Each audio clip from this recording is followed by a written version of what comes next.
Hello and welcome. My name is Mara Quides, the Education Coordinator with the Finger Lakes Caregiver Institute at Lifespan. Today, we're happy to be joined by Kelly Allen, the Finger Lakes Caregiver Institute Lead Care Manager, and Sarah Buell, the Intake Specialist and Care Manager with the Finger Lakes Caregiver Institute at Lifespan. Today, they're going to be talking about what's your plan B, how to put together a plan for the worst case scenario. So without further ado, Kelly and Sarah. Hello. Good morning. So Finger Lakes Caregiver Institute works primarily with people who have memory loss or dementia. So this presentation is geared more towards that population. However, just because you or your loved one doesn't have any memory loss doesn't mean that this isn't an important thing to have in place.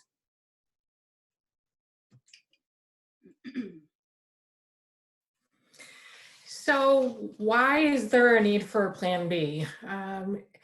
Right now, especially, we're in uncertain times, and we can see a need for a backup plan.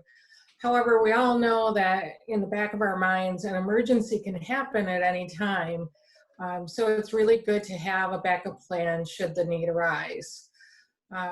What would happen if you had an emergency and weren't able to communicate with the paramedics or your loved one to let them know that your loved one cannot be left alone, or if they needed somebody to check on them on a regular basis. If you had an emergency and were able to reach out to another person to care for your loved one, would they know how to step in, how to help, or would they have to figure everything out as it went along? The goal of this plan is for someone to be able to step in immediately and have all the tools that they need to transition the care in as seamless as possible into their new caregiving role. And this would also allow you to have peace of mind knowing that everything is taken care of and your loved one is safe. So the important pieces of this plan include, especially the emergency contact information for the other caregivers, information on medication management, how your loved one takes their medications, if there are any special kind of routines or rituals that go along with it, giving the person who's stepping in an idea of what their daily routine looks like. And then any other kind of useful information. So if somebody is having an especially rough day, what are some things that might be able to calm them down? What are some things that are motivating to them? Is there a special album or movie that you put on for relaxation? And then if you're out of the picture for a little bit longer period of time, it's important for the person who's stepping in to be able to know the legal and financial information, if there's a healthcare proxy, power of attorney, any kind of banking information, when bills are paid, how they're paid, and then finally future planning. So are there any nursing homes, assisted living facilities, memory care facilities that you've looked at that you would feel comfortable with your loved one going to, if this person who steps in isn't somebody who can be there long term? We are attaching a plan for you to use. Feel free to use that, or you can build your own if you find that easier. A couple key pieces: make sure you let the emergency contacts know, A, that they are emergency contacts, and B, that make sure they know where this plan can be found in your home. Make sure to update the plan as things change. With memory loss, it can be kind of a steady straight line, and then all of a sudden there's a decline. And so just make sure that you're updating things as they change. And if possible, provide a copy of this plan to the emergency contacts so that they can review it and understand what they're stepping into.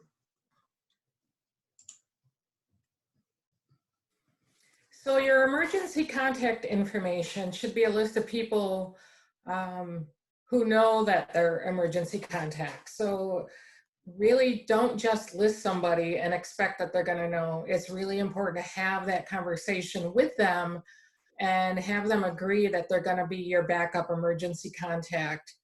It's somebody ideally that actually knows the care receiver, knows a little bit about their daily routine, is comfortable with the care receiver, and vice versa, that the care receiver is comfortable with that person. And really the person who's the emergency contact should be able to mobilize quickly if an emergency situation arises. So ideally it's somebody fairly close to you, not somebody that lives across the country. And it's also important to include their name, their phone number, their relationship, and their address on your emergency plan checklist when you have that. All right, so as far as medication management goes, make a list of their medications, including doses and times. Explain a little bit about what each medication is for, and then make sure that you are listing a pharmacy name, phone number, and address, just in case, again, you're out of commission for a little bit longer than you expect, and you need to get more medications. So are the medications delivered by mail? Do you have to go pick them up from the pharmacy? Does somebody deliver them? It's important to have that contact information for the pharmacy. And then any suggestions that make giving medications easier. Does somebody need to hear that this is the medication for X, Y, and Z? Or do they not care that it's medication for anything and they just swallow their pills? Are there any special ways that medications are taken? So do they need to have the cup set in front of them and given a glass of water and then you walk away? Or do they need prompting? Do they need to take them with applesauce? All those little key details make this process dramatically easier for both the care receiver and for the caregiver.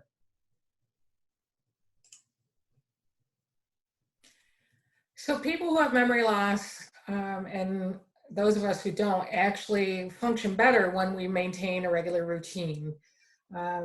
So it's important for the person jumping in to provide care to know what the care receiver does during the day, and typically in the order that they do it. So do they like to get up and eat breakfast in their pajamas and then watch TV? Do they like to get up right from bed and go right into the shower? Those little routines are really important to maintain and convey those in your care plan. Because if you don't do that, the new person providing the care might have behaviors that arise, and then a host of other problems might ensue. So the more that you can convey and keep a daily routine, that's really, really important. All right, so we all have our quirks. What are some things that are important to know about your loved one? Do they have any behaviors associated with their memory loss or dementia? Do they have hallucinations? What's their general disposition? Are they generally pretty happy? Do they get upset about certain things? What kinds of things help to calm them down? Again, do you put on a certain album? Do you watch a movie? Do you go take a walk? And then what things help motivate them? So if somebody's having a difficult time getting in the shower, what kind of things do you do to help? Are there any pets in the house? What are the pets' routines? Who is the vet for those pets? Are there special foods that you need? Special times? Then think about any routinely scheduled service people. Do you have a housekeeper that comes in once a week? What's their name? What time do they come in? What day of the week? Do you have somebody who takes care of the lawn or the garden? Listing that information keeps there from bringing any big surprises. And then is there anything special to note about the home that this caregiver is stepping into? Does the back doorknob stick and you have to twist it all the way to the left before you can get in? Do you have to avoid the right side of the front step because it's wobbly? Any little notes about both the home and the services that are in the home. So the other important piece is not only the aspect of the care, but the financial piece of it and the legal piece as well. So do you and the care receiver have a healthcare proxy and power of attorney in place? It's important to let your emergency contact know that they're in the role, if they're where the care receiver's wishes, if in fact they're your power of attorney healthcare proxy. The other thing is, where are you keeping these documents? And do you have a lawyer who you've worked with that should be contacted? So in the care plan that we are providing to you, you can actually write down all this information, including the banking information, who has access to those accounts, listing your debit and credit cards. Where do you keep them? Are they in your safe in your home? Are they in your wallet? And what do you use each one for? So some people have specific cards that they use just to get gas or just to order things online. Writing that down is really important for your power of attorney, so they can continue things the way they are. Additionally, what bills do you have and when are they due? How do you pay them? Do you write a check and mail them, or do you pay them online? Do you have automatic payments? So even though you do this on a daily basis, having some of these things written down in detail for the people who have to jump in would make it so much easier for them. And you'll have peace of mind knowing that everything is still running the way that you normally have it, and which could lessen your worry some. All right, so obviously right now we're aware that it's crucial to have a plan for this immediate situation. Should something happen and you as the caregiver end up in the hospital or out of commission for a little while. But once everything passes, it's also important to have a plan for the future. And so it's important to look at different places, higher levels of care, different aid services, things like that. So are there places that you can tour just in case? And obviously that's not right now, but in the future. But now while we're all stuck at home, you have time to look at different levels of care, different housing options. You can look at them online. You can go on Google Maps and look at the street view to see if you like the neighborhood. And you can narrow down the list of places that you want to visit once you're able. You can also call and talk to these places and see if they can mail you an application and get you on a wait list. And just because you're on that wait list doesn't mean that you're obligated to go there. It just means that you're on the wait list. And when they have something that opens up, they'll give you a call. It might not be the right time when they call you, but at least you're on their wait list in case it was necessary. You can also right now look at bringing an aide into the home. Many aid agencies are currently accepting new patients, new clients. So if you need help right now, this is one option. Talk to other caregivers, whether you're texting somebody or using FaceTime. Are there any agencies that they would recommend? Are there any that they tell you to stay away from? Word of mouth is the best advertisement. And then again, in the future, can your loved one attend an adult day program? That might be a good way to get you a break during the day. And then there's also drop-in respite programs. There's also through the Finger Lakes Caregiver Institute, we have respite volunteers. So people who want to come in and help once a week for a couple hours at a time. Again, some of the stuff is definitely for the future, but there are pieces that you can put into place at this point in time.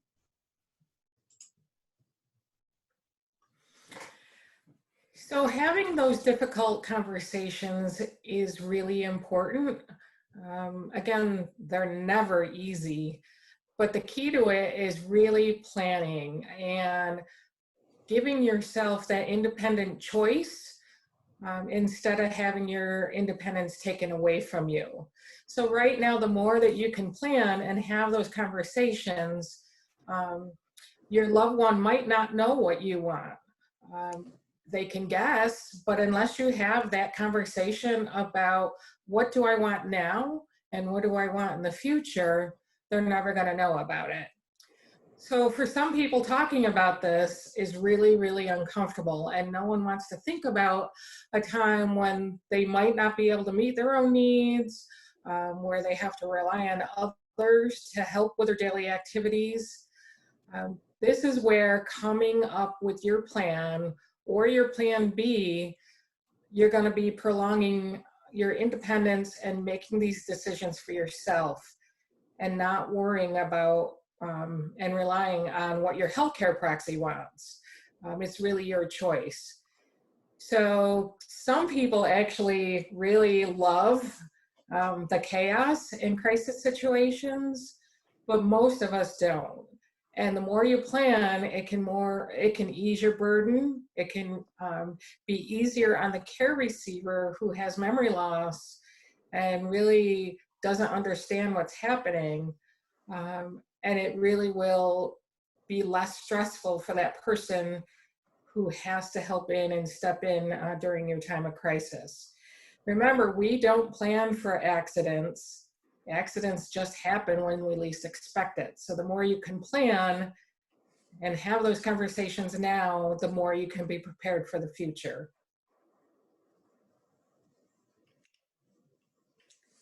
So the key to making your backup plan work is communication ahead of time. Right now, especially during the pandemic, but also in any emergency situation, once everything returns to normal, things can escalate rapidly. Like Kelly was saying, we don't plan for an accident. It happens, and it happens quickly.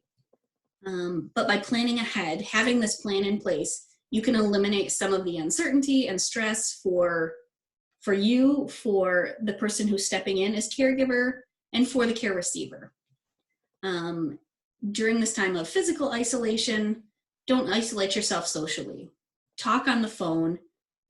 Create an open dialogue with people who are able to help you. If you can't think of any family members who would be willing or are able to help, take a look at your neighbors or friends. Are you or your loved one involved in any groups?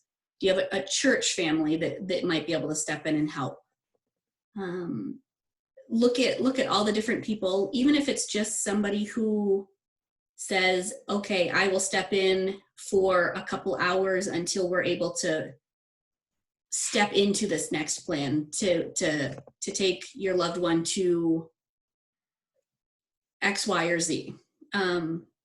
We also recommend putting all of this information together in one spot, along with your MOLST form, that bright pink document that you get from the doctor's office that lists what your wants and needs are. We recommend putting it in a binder or a sleeve that can attach to your refrigerator. That's where emergency responders are trained to look, is right at the refrigerator, to see if there is any kind of important documentation. If they're able to see that your MOLST form is there and your emergency contact list is there, they can know exactly who to call. Plus, having everything in one location makes it easier for everyone.